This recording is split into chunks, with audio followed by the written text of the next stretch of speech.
नमस्ते दोस्तों, स्वागत है आपका हमारे YouTube चैनल हिंदी एस्पिरेंट में। आज हम लोग नेट जेआरएफ के लिए एक रणनीति की चर्चा करने वाले हैं। जैसा कि जो भी स्टूडेंट हिंदी से है उन सभी के लिए ये क्लास महत्वपूर्ण होने वाली है। जैसा कि दिसंबर 2025 का जो एग्ज़ाम होने वाला है वो काफ़ी नज़दीक आ चुका है। लगभग हम लोग देखें तो 3 मंथ जो है वो बाकी है एग्ज़ाम में। अब फॉर्म आने वाला है कुछ दिनों में। तो इस 3 मंथ में हम लोग क्या रणनीति रखें कि हम लोग का तैयारी जो है वो काफ़ी अच्छा हो जाए और एग्ज़ाम हम लोग निकाल पाएँ। तो देखिए यहाँ पे सबसे पहले हम बात करेंगे वैसे स्टूडेंट जिसका कि सिलेबस कंप्लीट हो चुका है, यानी कि जो एग्ज़ाम में पहले बैठ चुके हैं और कुछ नंबरों से उनका नेट या जेआरएफ छूट रहा है। वो इन 3 महीनों में जितना हो सके रिवीज़न करिए, ठीक है। आप 2 से 3 बार हर यूनिट का रिवीज़न करिए और पीवाईक्यू जो है इसको सॉल्व करिए और एमसीक्यू सॉल्व करिए। और आप नेट जेआरएफ का ही नहीं और भी हिंदी साहित्य से जितने भी रिलेटेड एग्ज़ाम होते हैं, जैसे असिस्टेंट प्रोफेसर का, अभी जैसे हरियाणा असिस्टेंट प्रोफेसर का हुआ है, वो सारे क्वेश्चन को आप लोग सॉल्व करिए, क्योंकि क्वेश्चन जो है यही से आते हैं और कम से कम 25 से 30 क्वेश्चन जो है वो आप लोगों को पीवाईक्यू के मिलेंगे, विभिन्न एग्ज़ामों के पीवाईक्यू। तो आप लोग रिवीज़न करिए और जितना फोकस यूनिट 2 पे कर रहे हैं, यानी अपने सब्जेक्ट पे कर रहे हैं, उतना ही आप लोग पेपर 1 में भी रखिए, क्योंकि पेपर 1 को भी जो है वो देखना काफ़ी इम्पोर्टेंट है। यहाँ से आप लोग का कम से कम 35 क्वेश्चन सही होगा, तभी आप लोगों का रिजल्ट जो है वो अच्छा हो पाएगा। तो ये हो गया जो स्टूडेंट सिलेबस कंप्लीट कर चुके हैं। अब हम लोग बात करते हैं नए स्टूडेंटों की। ऐसे स्टूडेंट जिसका ये फर्स्ट अटैम्प्ट होगा, ठीक है, फर्स्ट या सेकंड अटैम्प्ट होगा, या जो अभी तैयारी शुरू कर रहे हैं, जो इस बार तैयारी शुरू कर रहे हैं। सबसे पहला काम है आप लोग सिलेबस जो है वो हमेशा अपने साथ रखिए, ठीक है।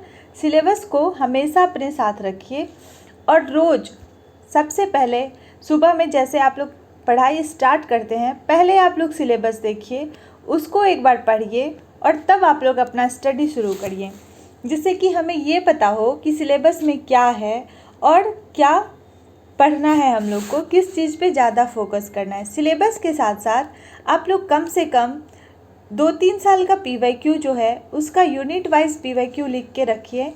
और जो यूनिट आप पढ़ने जा रहे हैं, जैसे आज अगर हम यूनिट 1 पढ़ेंगे तो सबसे पहले हम लोग क्या करेंगे, 2 से 3 साल का यूनिट 1 का पीवाईक्यू जो है उसको पहले हम लोग पढ़ेंगे।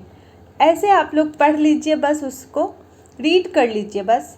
इससे हमें ये पता चलेगा कि किस टाइप का क्वेश्चन आ रहा है, और फिर जब हम लोग यूनिट 1 पढ़ेंगे तो उस पॉइंट पे हम लोग ज़्यादा फोकस करेंगे। इससे आपकी तैयारी जो है वो बेहतर हो जाएगी, ठीक है। तो हम लोग 2 चीज़ देख लिए कि सिलेबस हमेशा अपने टेबल पे रखिए और पीवाईक्यू को रोज़ एक बार देखिए। जिस यूनिट का आप लोग पढ़ाई करेंगे उस यूनिट का पीवाईक्यू डेली बेसिस पे देखते रहिए। आगे हम लोग देख लेते हैं। आगे देखिए, जैसे अगर हम लोग हिंदी की बात करें, तो हिंदी में टोटल 10 यूनिट है। अब इसको हम लोग को बांट लेना है। 10 यूनिट में मान के चलिए यूनिट 2 जो है वो थोड़ा सा बड़ा यूनिट है, तो यूनिट 2 का जो है हम लोग रोज़ कम से कम 1 घंटा यूनिट 2 पढ़ेंगे डेली, और यूनिट 2 का चैप्टर वाइज पढ़ते जाइए। जैसे हम लोग अभी इस चैनल पे ही आदिकाल कंप्लीट कर चुके हैं, आदिकाल का वीडियो सारा इस पर अवेलेबल है, तो आप लोग आदिकाल को 2-3 बार वीडियो देखिए, फिर आप लोग बुक से भी पढ़िए और फिर उसका पीवाईक्यू सॉल्व करिए। इससे आपको क्या होगा, हल्का लगेगा कि चलो मेरा आदि काल कंप्लीट हो गया, अब नेक्स्ट हम लोग भक्ति काल पे बढ़ते हैं। तो इस तरह से छोटा छोटा यूनिट लेके आप लोग इसको कवर कर सकते हैं। ये थोड़ा बड़ा यूनिट है। बाकी हम लोग देखते हैं यूनिट 1, 3 और 4। ये जो है ये तीनों यूनिट छोटा छोटा है। एक में हो जाएगा आपका भाषा से, दूसरा में आपका साहित्य शास्त्र है, और चौथा जो है वो आपका वैचारिक पृष्ठभूमि है। ठीक है, तो इसको आप लोग एक एक यूनिट अल्टरनेट डे पे रखिए। जैसे अगर आज हम लोग भाषा वाला पढ़े, या 2 दिन हम लोग भाषा का यूनिट पढ़े, फिर हम लोग साहित्य शास्त्र का 2 दिन पढ़ेंगे, फिर वैचारिक पृष्ठभूमि का पढ़ेंगे। यानी कि डेली बेस पे पहला तो यूनिट 2 रोज़ पढ़ना है। अब इस 3 यूनिट में से एक यूनिट उसमें लेंगे हम लोग। फिर नेक्स्ट हम लोग देख लेते हैं यूनिट 5, 6, 7, 8, 9 और 10 को। अब देखिए यहाँ पे अगर यूनिट 7, इसमें कहानी लगा हुआ है। ठीक है, कहानी जो है इसको हमें क्या करना है, देखिए कहानी हम जितना बार पढ़ेंगे उतना बार हमें याद होगा। कहानी जो है वो समझने की चीज़ है, उसमें हम कुछ याद नहीं कर सकते हैं। अगर एक कहानी को हम 3 बार पढ़ लेते हैं तो वो कहानी हमें याद हो जाती है, उस कहानी की घटना हमें याद हो जाती है। तो कहानी 21 लगा हुआ है, लेकिन हर एक कहानी जो है वो पढ़ने लायक है, यानी कि छोटा छोटा कहानी है, हम लोग 2-3 बार पढ़ सकते हैं। तो इसको आप क्या करिए, चाहे तो खुद से पढ़िए, PDF डाउनलोड करिए और खुद से कहानी को पढ़िए।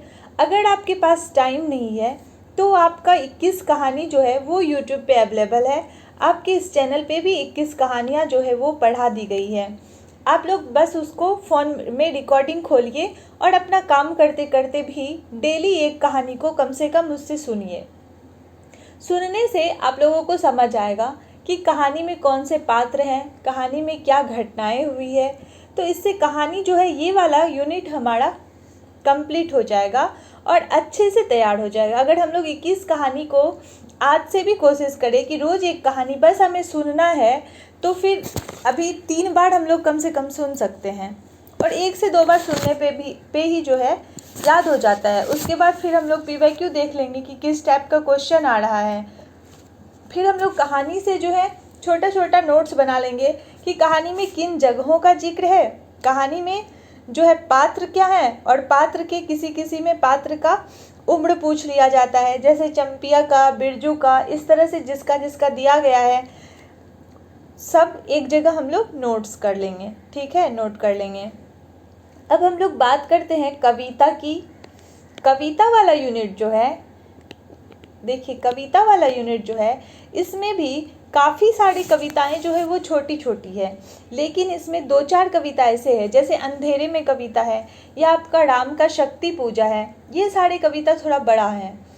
तो कविता को हम लोग कैसे कवर करेंगे, एक तो आप लोग पहले कविता को पढ़िए, क्योंकि कविता से अब ऐसा क्वेश्चन आने लगा है, आपको लाइन दे देगा 4-5 और उसको आपको क्रम में लगाना होगा। तो ये तो तभी पॉसिबल है जब हम लोग कविता पढ़े होंगे, जब कविता समझ के पढ़े होंगे।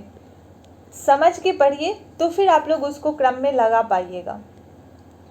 इसके बाद हम लोग कोशिश करते हैं कि कविता वाला यूनिट ही स्टार्ट किया जाए, क्योंकि ये थोड़ा सा बड़ा यूनिट है और इसमें कविता को समझ के पढ़ना थोड़ा ज़रूरी हो जाता है। यहाँ से क्वेश्चन भी काफ़ी आते हैं। बात करते उपन्यास की। उपन्यास जो है इसे पूरा पढ़ना तो पॉसिबल नहीं है, क्योंकि 3 मंथ में अगर उपन्यास हम लोग पढ़ने लग जाए तो 4 से 5 उपन्यास भी कंप्लीट नहीं हो पाएगा। इसमें आप लोग क्या करिए, कुछ ऐसे उपन्यास जो काफ़ी महत्वपूर्ण है, जैसे गोदान। गोदान से हर बार क्वेश्चन आता है। मैला आंचल आपका हो गया, वहाँ से क्वेश्चन आते हैं। उसके बाद आपका तमस से भी क्वेश्चन आता है। तो ऐसे जो 4-5 उपन्यास है, या आप सभी उपन्यासों का भी अगर देखें तो आप लोग उसका नोट ऐसे तैयार करिए, पात्रों का नोट्स तैयार कर लीजिए, और फिर आप लोग उसके प्रकाशन वर्ष, इसको तो ज़रूर से सारे यूनिट का जो है, जितने भी हम लोग के यूनिट में, चाहे कविता हो, उपन्यास हो, कहानी हो, निबंध हो, जो भी है, सबका प्रकाशन वर्ष याद रखना है। किस पत्रिका में निकली है, इसे याद रखना है। इसे आप एक छोटा सा 2-4 पेज में नोट्स तैयार करिए, जिसे आप कभी भी पलट के देख सकते हैं, क्योंकि यहाँ से क्वेश्चन आता है, हमें पता है, तो क्यों ना हम इसे तैयार करके रखें। यहाँ पे हो गया कहानी। उपन्यास से हम लोग इस तरह से कर ले, और उपन्यास का जो है आप लोग महत्वपूर्ण कथन जो है उसको देखते रहिए। जैसे कि हो गया उपन्यास में आपका ये दृष्टि पब्लिकेशन का जो आता है ये गाइड जो आता है, उसमें काफ़ी सारे दिए हुए हैं पंक्तियाँ, उसको आप लोग पढ़ते रहिए कम से कम। और कोशिश करिए, अगर आपके पास उपन्यास का बुक है अवेलेबल, तो कम से कम हर उपन्यास का 50 से 100 पेज पढ़ लीजिए। आप पूरा मत पढ़िए, कम से कम स्टार्टिंग का जो है 50 पेज या 100 पेज आप लोग पढ़िए, जिससे आप लोग का क्या होगा कि उसको समझ आ जाएगा कि किस तरीक़ा से, या इस उपन्यास का जो है वो क्या घटना है इस उपन्यास में, किस पे ये उपन्यास जो है किस पैटर्न पे है, या कौन कौन से इसके प्रमुख पात्र हैं। 100 पेज पढ़ते पढ़ते हमें काफ़ी चीज़ों का जो है वो आइडिया लग जाता है, और फिर हमें समझ आने लगता है, तो फिर उसके क्वेश्चन भी आप सॉल्व कर लीजिएगा, ठीक है, रिलेट करके। अगर पीछे से भी पूछा जाएगा आप लोग कर लीजिएगा। तो उपन्यास में यही ध्यान देना है कि पंक्तियों को देख लेना है, दृष्टि पब्लिकेशन का जो आता है गाइड उससे, और फिर उपन्यास में जितने पात्र लगे हुए हैं उसको एक जगह, और उसके जो पात्र हैं, और फिर आपका जो प्रकाशन वर्ष है उसको एक जगह कर लीजिए। अगर कोई जगह का नाम प्रसिद्ध दिया गया है तो उसको एक जगह कर लीजिए। उपन्यास आपको ऐसे कवर करना पड़ेगा। आगे हम लोग बात करते हैं नाटक की। देखिए, नाटक में कुछ नाटक तो ऐसे हैं जिसे हम लोग ईजिली पढ़ सकते हैं। जैसे आपका हो गया सिंदूर की होली नाटक ले लीजिए, या एक और द्रोणाचार्य नाटक ले लीजिए, आधे अधूरे नाटक ले लीजिए। ये सब काफ़ी इंटरेस्टिंग नाटक है, आपको पढ़ने में भी बहुत अच्छा लगेगा, और ये नाटक एक बार में ही समझ आ जाएगा, और इसे आप लोग अगर ध्यान से पढ़िएगा तो एक बार में समझ आ जाएगा पूरा एकदम से। कुछ नाटक जैसे आपका चंद्रगुप्त हो गया, स्कंदगुप्त हो गया, ध्रुव स्वामिनी फिर भी छोटा नाटक है, चंद्रगुप्त और स्कंदगुप्त ये 2 नाटक बड़े बड़े हैं। तो इसे भी अभी टाइम काफ़ी है, अगर कोशिश करिएगा आप लोग तो पूरा पढ़ लीजिएगा। नाटक भी आप लोगों को लाइन बाय लाइन पढ़ना पड़ेगा। निबंध भी छोटा छोटा लगा हुआ है, 2-4 निबंध है जो बड़ा है। निबंध भी कोशिश करिए आप लोग पूरा पढ़ने का। निबंध से भी लाइन आती है, पंक्तियाँ आती है कि किस निबंध का है। नाखून क्यों बढ़ते हैं निबंध से, बराबर क्वेश्चन आती है। तो इस प्रकार से निबंध भी देखना है, और अन्य गद्य विधाएँ। तो ये दोनों नाटक, निबंध और अन्य गद्य विधाएँ, ये हम लोग कोशिश करेंगे कि सारे नाटकों को, निबंधों को और अन्य गद्य विधा में जितनी भी लगे हैं हम लोग उसको ध्यान से लाइन बाय लाइन पढ़ ले, ठीक है। अभी टाइम है, अगर हम लोग कोशिश करेंगे तो ये एक बार हम लोग पढ़ सकते हैं। बाकी इसके PYQ सॉल्व करिए तो वहाँ से भी आपका क्लियर हो जाएगा, और कविता वाला यूनिट भी हम लोग देख लेंगे। तो यहाँ से अगर हम लोग बात करें तो अभी 3 महीने में अभी अगर कोशिश किया जाए तो अभी हम लोग एक बार करके कम से कम हर यूनिट का जो है, जो भी यूनिट 5 to 10 लगा हुआ है, एक बार कम से कम हम लोग उसे लाइन बाय लाइन पढ़ सकते हैं, उपन्यास को छोड़ के। बाकी सारे हम लोग लाइन बाय लाइन पढ़ सकते हैं। छोटा छोटा है, छोटे छोटे रचना है, उसे हम लोग पढ़ सकते हैं, ठीक है। इधर हम लोग अभी से अगर शुरू करें यूनिट 1, 2, 3, 4, तो डेली अगर हम लोग 1-1 घंटा भी अगर यूनिट 1, 2, 3, 4 को देंगे तो ये अच्छी तरीक़ा से कवर हो जाएगा, ठीक है। और इसके साथ साथ आप लोग PYQ ज़रूर सॉल्व करें, ज़रूर, या फिर कोई टेस्ट सीरीज अगर आप लोग को मिल रहा है तो वो भी सॉल्व करिए। इससे काफ़ी कॉन्फिडेंस आएगा और अच्छा लगेगा, और आप लोग को पता चलेगा कि कहाँ मेरा जो है वो तैयारी कमज़ोर पड़ रहा है, या कौन से यूनिट में हम नहीं कर पा रहे हैं।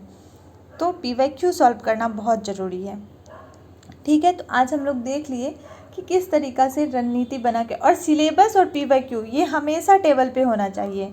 सिलेबस और PYQ ये हमेशा आपको टेबल पे रहना चाहिए, और आप इसे रोज़ एकदम से एक बार कम से कम ज़रूर पलट के देखिए। इससे आपका पूरा एकदम क्लियर रहेगा कि हमको क्या पढ़ना है और कहाँ से क्या पूछा जाता है। जितना बार आप लोग देखिएगा PYQ, उतना बार आप लोगों को पता चलेगा। ठीक है, तो आज का क्लास यहीं तक है। कल से हम लोग कोशिश करते हैं PYQ जो है यूनिट वाइज PYQ लाने का। ठीक है, कल यूनिट 1 का PYQ हम लोग लेके आएंगे, यूनिट 1 का, जिससे हम लोग को आइडिया चल जाएगा क्या क्वेश्चन आता है और कहाँ से आता है। तो मेनली फोकस वहाँ पे करना है। ठीक है, धन्यवाद।